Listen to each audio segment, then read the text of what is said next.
Hello, you wonderful people, and welcome to another episode of Not to Comic Book. This being a show where I talk about TV shows that are adaptations of comic books. For today's episode, I'm going to talk about the latest episode of Black Lightning. A lot of interesting things went down in this episode, so let's break it down. Obviously, the whole Tavon situation has hit Anissa and Jeff pretty hard because they both blame themselves for everything that went down, and you have Lynn being like, I'm glad you're at least trying to tell Jeff that it's good that he's handling things the right way. That she's proud of him. He's like, what?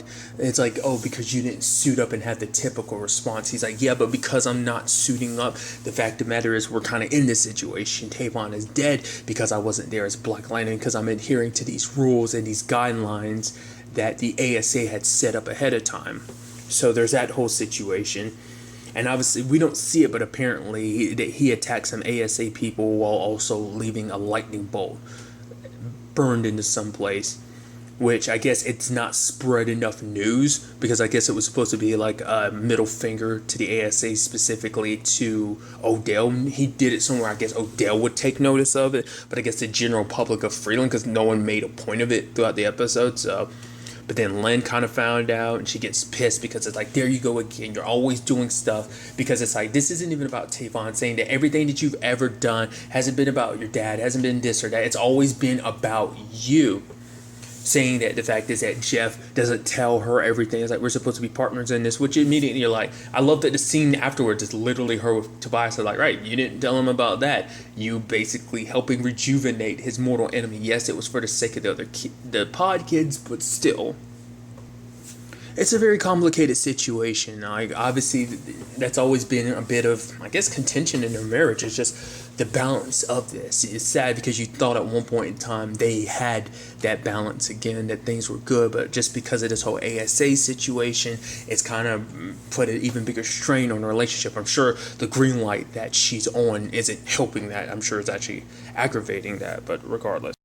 And obviously, this whole new development with Tavon, and obviously it hits a core with Jeff, because obviously, like, knowing, once again, the weight of one of your students dying, he feels the most responsible because he's the one that pushed Anissa to go do that. It's like, I wanted you to bring him home.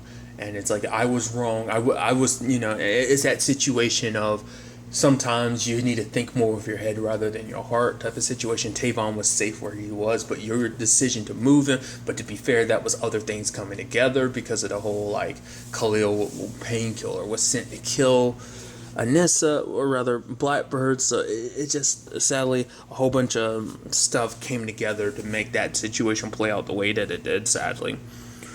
So, which even Anissa's dealing, like I said, Anissa's dealing with it because she's trying to tell Jeff, it's like, this ain't on the ASA, this ain't on you, this is on me. And she's kind of pushing at Jeff, and I'm wondering how much of that is because she thinks she might not make it, or is it just like maybe because of this whole circumstance of like, I'm going to have to be the one that has to carry that weight because it wasn't you. I knew it was wrong, but I let you convince me. So like, I am the one responsible for Tavon's death. You're not going to have to carry that. I'm going to have to carry that.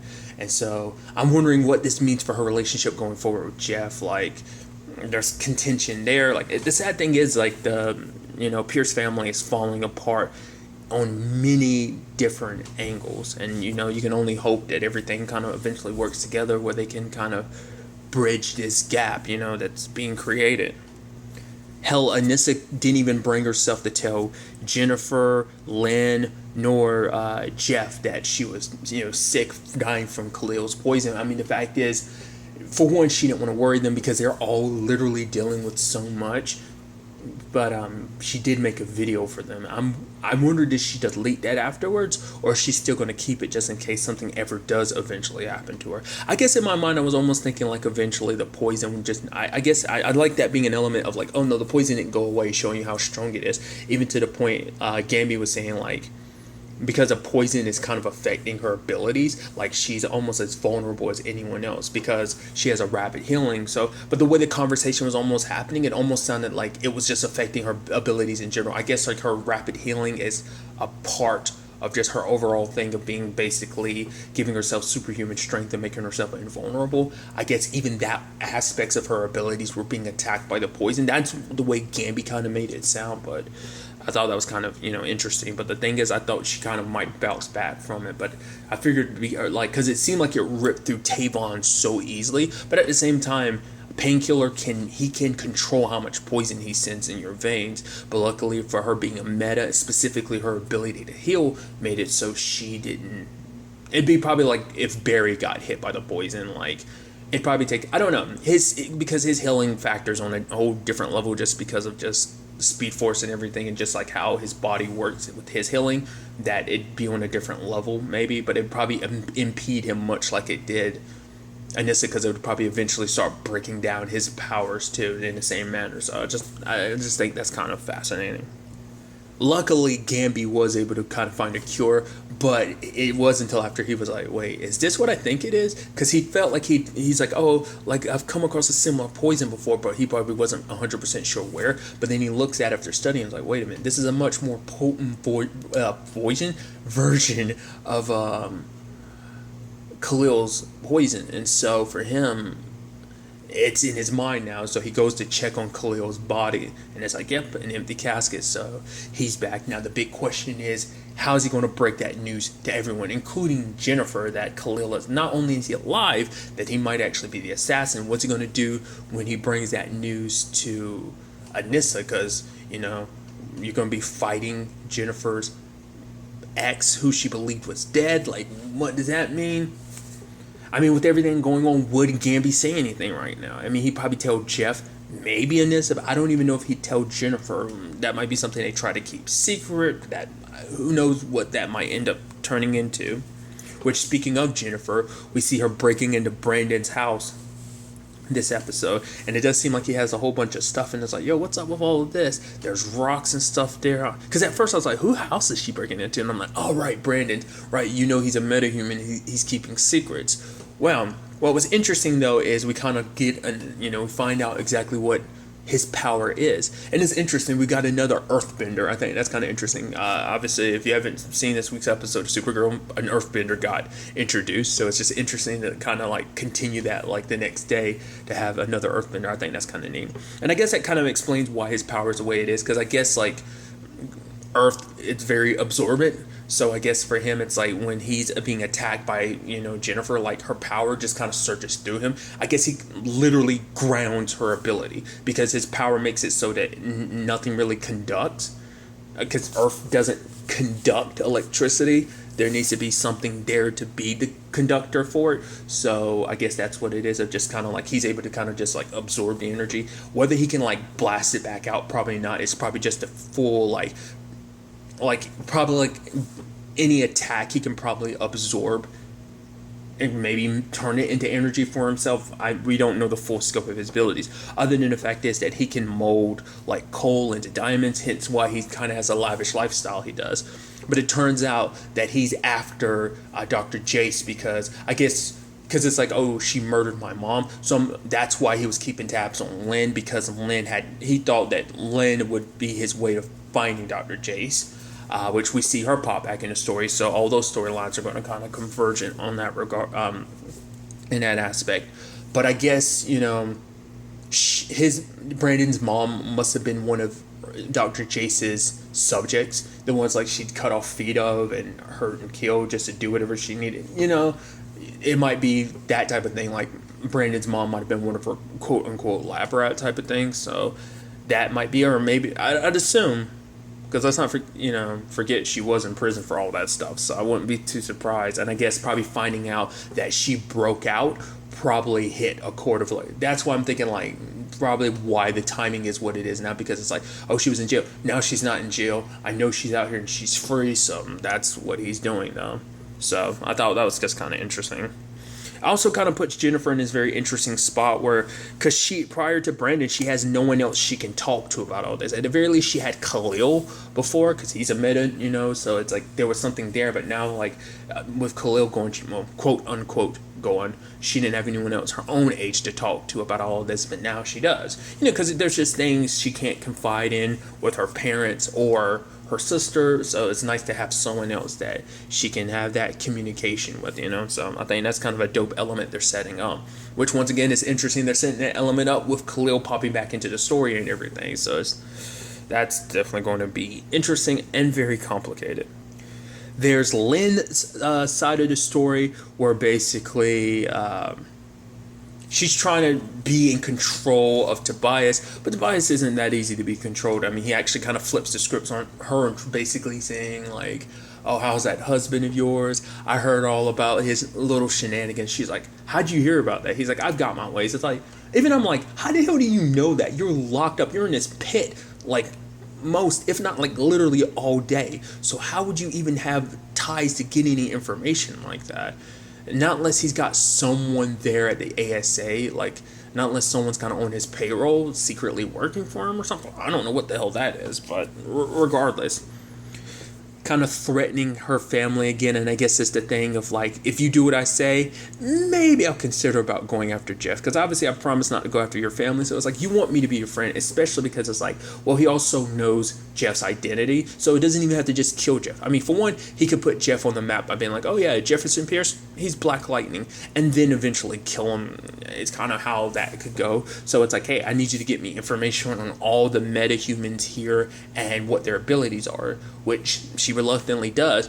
But what I thought was fascinating was she left out two particular people. I guess because those two are the ones she worked with the most. She's gotten to know them the most, so she's keeping them in particular off the list. I thought was kind of, fascinating.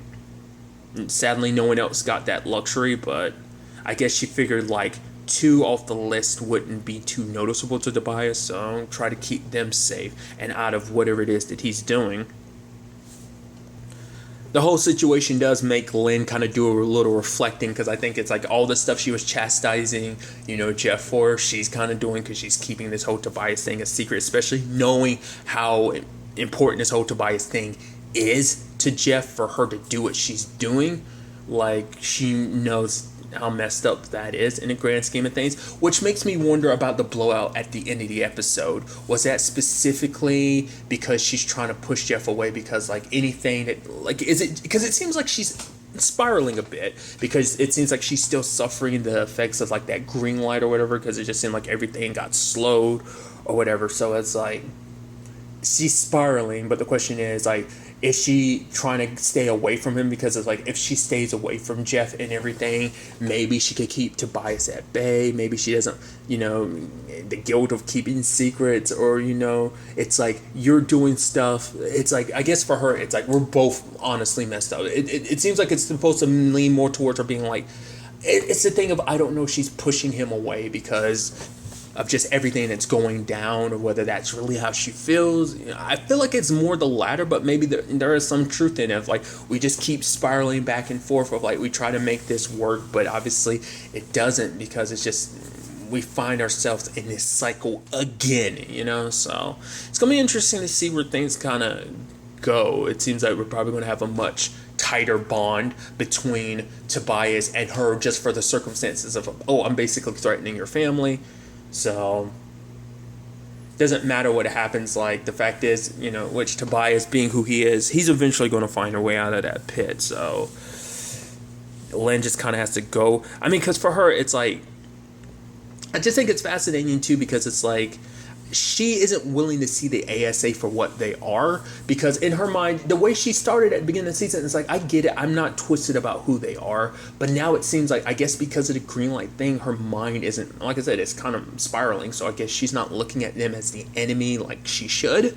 I think that's kind of interesting, because you know who they are and what they're capable of, but I guess in her mind, it's like they do more good. The good they do kind of outweighs the harm, because in a sense, the good that she's doing with the ASA of like healing the pockets, which there's killing involved, because even Tobias was like, oh, if you wanted to know if I was telling the truth, you had someone who could. Poor Issa. You want to know what happened to Issa? Maybe you should ask your good old buddy to Odell, because he's not who he claims to be, which that is the thing about Odell. He likes to make it seem like, oh, I'm the good guy, I'm trying to help, but I keep bringing that up of like, he keeps up this pretense of like, I'm the good guy, while also doing some terrible shady shit, hence what he's doing with Jennifer and everything. So it makes you go like, you keep up these pretenses like you're a good guy. Like you make it seem like you feel bad about certain things going on. Like, oh, like what happened to Jeff last episode? It's like I would never be okay with that happening. Doesn't seem like you're all that broken about Tavon, but I get, to be fair, you're literally directly responsible for Tavon's death, so him in particular, but he'll probably sway it and be like, oh yeah, like the fact is I was after Blackbird, which that's a whole other conversation too, because it's like, well, that's Anissa, that's Jeff's daughter, so it's kind of like there's layers to like how complicatedly knotted together this whole situation is. What I'm just saying is like the layers upon layers of being a bad guy that he is. It's like, oh, I wasn't trying to kill Tavon, I was trying to kill Blackbird. Wait, Blackbird was your daughter? Well, the fact of the matter is she shouldn't have been out as Blackbird because I told you didn't want to see Black Lightning or Thunder anymore. That was kind of our deal and everything, which I'll get to that in a second. So, like I said, it's a complicated, situation all around. And it seems like she never gets a chance to really ask him about it because I guess she just doesn't want to because she doesn't really trust Tobias enough to ask about the whole Issa thing, which I think that will open up her eyes to seeing Odell for who he really is, but we'll see. And like I was saying, speaking of the deal, Odell shows up and talks to Jeff, and he's like, oh, the fact is, your family was going to be protected. That was our whole arrangement. You think there weren't going to be consequences?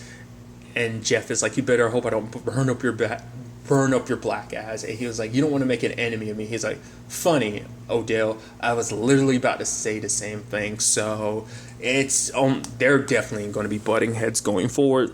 Then there's the whole dude, the teleporting metahuman dude. Him and that colonel was Mosid, who's leading the Markovians. They end up infiltrating like the ASA. I'm wondering what information is he looking for in the grand scheme of things. I guess maybe he was trying to, because we know later on, because Dr. Jace is like, a cure for the metahuman virus to kind of make it so that you could, what was needed to stabilize the metas, what she had hidden in the virus. Now, I guess the plan was, get it to Dr. Lynn secretly, and this way, what she's completed it and stabilizing it, we can go in, steal it, and stabilize our own metas is kind of the whole play. But part of me wonders, is Dr. Jace using this as an opportunity to try to get rescued? Is that what that whole thing is? I don't know. She doesn't seem like she's giddy about her work. At least before, it seemed like she was giddy about it, but now it just seems like she's kind of a prisoner. Whatever the case may be, I hope for her sake. I mean, it depends on how everything plays out, because when it's all said and done, they're probably going to kill her just because they don't need her anymore, and the last thing they need is her falling back into ASA's hands. So that might be a whole lane that things might go down. But continuing along, there is a whole situation of Jeff showing up in the aftermath of that fight. I'm surprised things ended that way. It's like, even with his powers blocked, teleporting dude is pretty dangerous, because him and Mosin were the only ones standing after Odell and all those other ASA agents had trapped him, and all of them are dead, along with everyone else on Mosin and teleporting meta dude's side. But we have Odell there bleeding with a gut wound.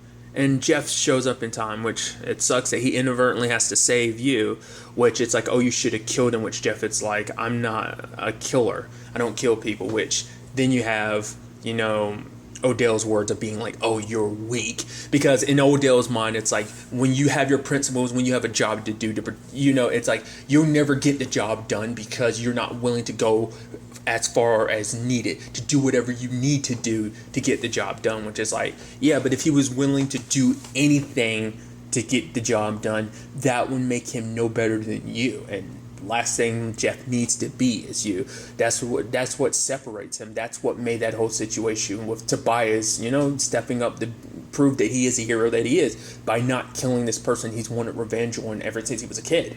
I think that, not killing Tobias, furthers that point, So I don't know whether that's supposed to be Odell is dead. I doubt it. I doubt we're going to get rid of Odell that easily. Part of me was wondering, is that supposed to be like a...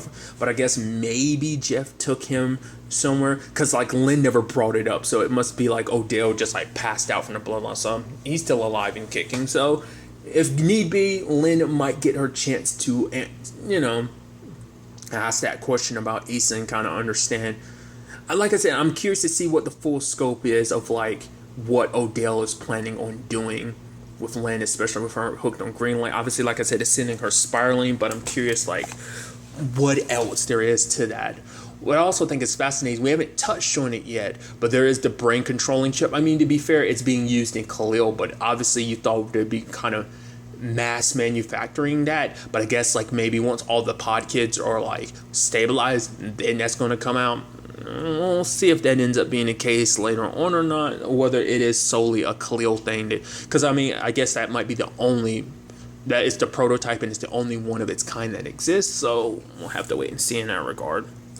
Then there was another interesting side of this whole situation. It's kind of just a sad thing of, like, True Taylor Johnson, we end up finding out, like, oh yeah, like, Henderson's just like, yep, he's dead, his body washed up. I'm like, Jesus. And I mean, I guess that's kind of the whole point of, like, we will never know that person's identity because it's not important. They were getting the truth out there. That's, you know, it's a symbol, and that's all that should be taken away from that. But I'm like, that sucks. So now it's a situation of now even the insurgency is kind of being, because obviously the ASA is trying to skew it in a bad light, but also just like the way the insurgency is kind of going about things, it's kind of probably put them in a bad light where it seems like, yeah, the ASA are assholes, but the fact of the matter is all you're doing is agitating them more and making things worse for us. But it's like, no, we're fighting for you. So they need someone to speak up for them. And who does Henderson choose? He chooses Jamila because she's intent on getting the truth out there. She even said, like, I'm willing to go to jail, you know, because this story is too important. It's not just about my own career. This is everything that's going down. Everyone needs to know about it, you know. And Henderson was like, I was hoping for that response. So she ends up being their new truth teller, I guess you can kind of, well, basically say. Henderson did say, like, once you do this, there is no going back. So they're like rigging up a situation so she has a limited amount of time, but to get her message not just to a little people like Truth was, but to get it to a lot of people, to all of Freeland. And I'm curious to see, you know, what kind of effect that's going to have on Freeland going forward, you know, because this insurgency is still very small scale, but that's the reason why I'm trying to get, because if all of Freeland unites, then the ASA is going to have a hard time keeping them contained. Is kind of what, you know, Henderson and the group is, I think, thinking about. So I'm very interested to ultimately see where all this ends up taking us going forward into the next episode.